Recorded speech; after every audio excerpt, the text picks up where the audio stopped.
Now that we've discussed the characteristics of 22q in terms of cognition and neurodevelopment, let's have a look at some potential accommodations that are relevant to implement for a child or teenager or adult with 22q. We should keep in mind that the accommodations that are put in place, for example in the school setting or at home when a young individual still lives with their parents, may still be relevant in the workplace or when reaching independent living. Here, we want to focus on two keywords that are of paramount importance in supporting individuals with 22q in any given context. The first is balance, and the second is structure. In the next minutes, we will provide some specific examples of this, and let us keep in mind that not all the advice applies to all young people, and it is not at all essential for you to follow all of them in an exhaustive way. We recommend seeing and selecting what works according to the situation, age, and individual person. The first keyword was balance, and we mean by that basically matching environmental demands to individuals' capacities. And that may firstly mean that effort is put into selecting the most appropriate school.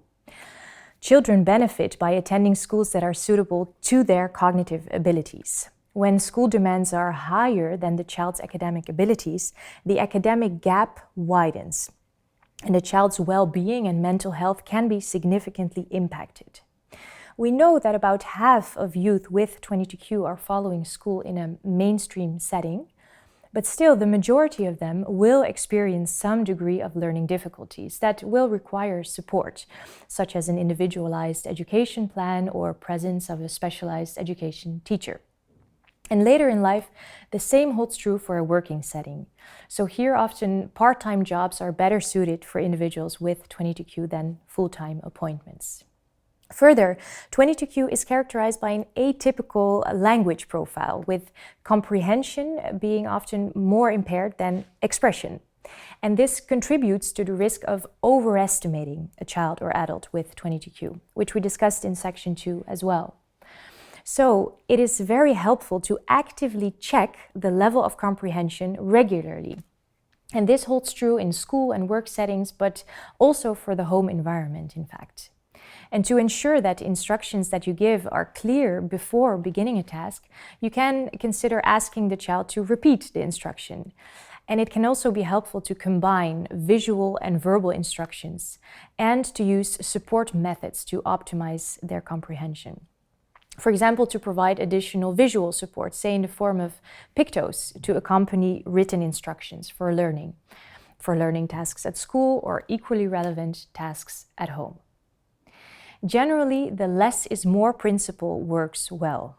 So, to try to keep visual and written information as simple and unambiguous as possible. And then, in light of the frequent ADHD symptoms that we see, and inattentiveness in particular, we can make several recommendations. First, to allow your student more time to process information with adjusted speech pace or additional wait time between introducing different concepts. In the context of an assessment or exam, allowing extra time can be beneficial. And it is also helpful to revisit earlier learned skills several times during the school year to strengthen acquisitions and encourage transfer of skills. And regarding providing instructions, it is helpful to think about how instructions are given. So if an instruction is given orally, try, for example, to stand close to the person to engage attention and keep it as simple and short as possible. Using examples and demonstrating what you expect, so modeling, is generally very useful. In the classroom, engaging your student helps to reduce attentional lapses. So it can help to limit passive listening time or to plan moments that require the student's active participation. For example, small group work sessions or one-on-one discussions are encouraged. For some people, staying active while learning really extends their attention span. And it may also be helpful to help the young person to recognize when they are not paying attention. And the goal here is really to encourage awareness without being too critical. In addition, using online tools may allow some young people to concentrate better, for example, by listening to an educational video on a subject rather than or in addition to reading a textbook. Then lastly, in light of the frequent graphomotor difficulties, making use of a computer and not penalizing for poor handwriting may be helpful as well. The second keyword we focus on in this sequence is structure. In general, it is extremely important for individuals with 22q to have a clear structure and routine in their activities. This includes even the most ordinary daily tasks. So having a clear structure and routine is step 1. Step 2 is then to ensure this structure and routine is understood and easily accessible. Things that can help to this goal include having a visual schedule or step-by-step instructions that very specifically depicts task or even part of the task that need to be performed.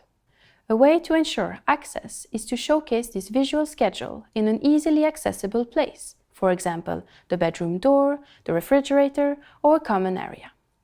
Opportunities to look at the schedule together and comment it are encouraged.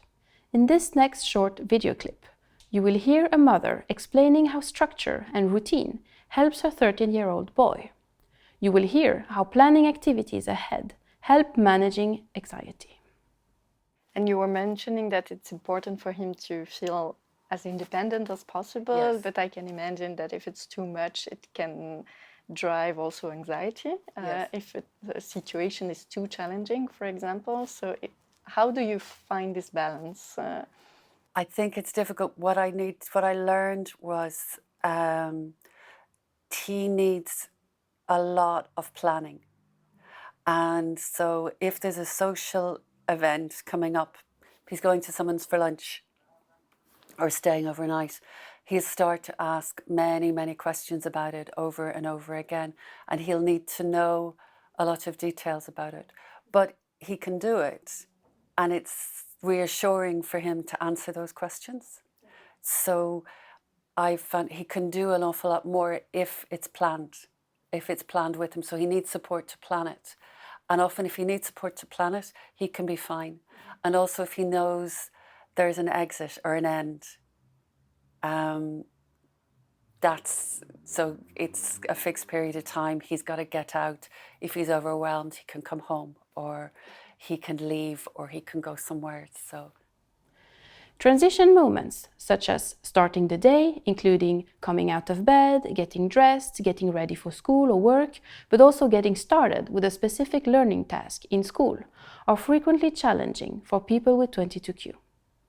These are moments where extra support, for example with the use of visual step-by-step scheduling, can be very helpful. In a school setting, working with a buddy in moments of getting started with a novel task may be useful.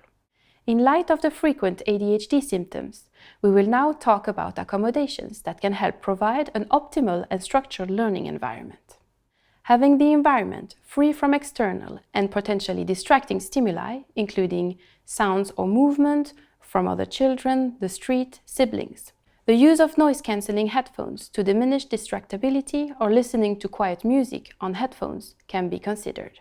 For academic tasks, work time should be scheduled appropriately to the attention span. That is, think about portions of work that maximize attention for a given period of time. Also, plan regular breaks to recharge attentional resources. Visual aids can be used to manage time and improve sustained attention, for example, a sand timer or a time timer. To better organize the material, one can use color codes by subjects to improve organization. Also, think of a way to collect documents by using notebooks rather than loose sheets. This will help avoiding scattering work material in different places. Keeping track of school or work material necessary to accomplish a task can be a challenge. We recommend sorting out the school bag or cleaning out the workstation once a week to start fresh with only the things that are needed. Generally speaking, providing tools to help such as calculators, memory notebooks, navigation systems, digital clocks or timers can provide great support. Teaching young people how to use them at their advantage is very important. However, keep in mind that external tools should support autonomy and not be a source of distractions or be cumbersome. We have just seen what kind of accommodation can be provided to support learning. And in the previous sequence, we have also described that social difficulties are very frequent in the context of 22Q. So in the last part of this sequence, we are going to provide some accommodation or practical strategies that can be implemented to support a child, an adolescent, or even an adult with 22Q in this domain. The first accommodation that is very important is really to structure the social environment. Indeed, a lot of people with 22Q are shy and tend to lack initiative. So it's very important that the parents or the school systems really structured the activities that are social in nature. And those can be structured around an activity where the child feels competent, which is also very helpful then to be in contact with their peers. In the school setting, it's possible also to recruit the child for an after-school activity, which is also social in nature. This can be very useful to promote socialization in those children. And the promotion and the structuration of the social environment does not end at the end of childhood or adolescence. And it's also very important for the adults, where there are less moments of structured social activities, like school, for example. So it's an important prevention measure to prevent the social withdrawal that we can see often in adults with 22Q. The second recommendation or accommodation is to involve other children in the classroom. For example, putting in place a buddy system can be very useful. Again, those children tend to be shy and lack initiative, and they tend not to ask for help. So having a buddy around that is really designated to help and to accompany them can be very useful. And when there are some inappropriate behavior in a child with 22Q, it's also important to teach the other children to ignore those inappropriate behavior when they are occurring, and to help them model the appropriate behavior. A third accommodation is to provide positive encouragement and reinforcement. A lot of children with 22Q are very sensible to that. It helps them keep up a good self-esteem, and it also provides a good learning climate in the school. It's important to give them frequent feedbacks and progress check in order to develop perseverance in the light of difficulties. But it's also very important not to stigmatize the children with 22Q in the classroom. A lot of children do not like to appear different, so if you are considering putting in place a reinforcement or a structured strategy in the classroom, think about putting it for the whole classroom and not for the child only. A final recommendation would be to teach specific social skills if this is necessary. It's very important to give direct instruction to teach the expected behavior in a specific situation. For example, if this is difficult for a child to have a good conversation with a peer, it's important to help him train in this specific situation. It's also important to help them to deal with mean comments or teasing situation. And this brings us to the topic of bullying. There are important bullying prevention measures that can be applied in the school setting. So, for example, anti-bullying rules or ensuring a good and a positive school climate. And if the teacher or another person identifies a bullying situation, it's very important to address it very firmly, as this can be a very important source of stress for the child, and this can be also really a trigger of mental health difficulties. So to conclude, in this sequence, we have addressed a series of recommendations to support learning and social functioning for children, adolescents, and adults with 22Q.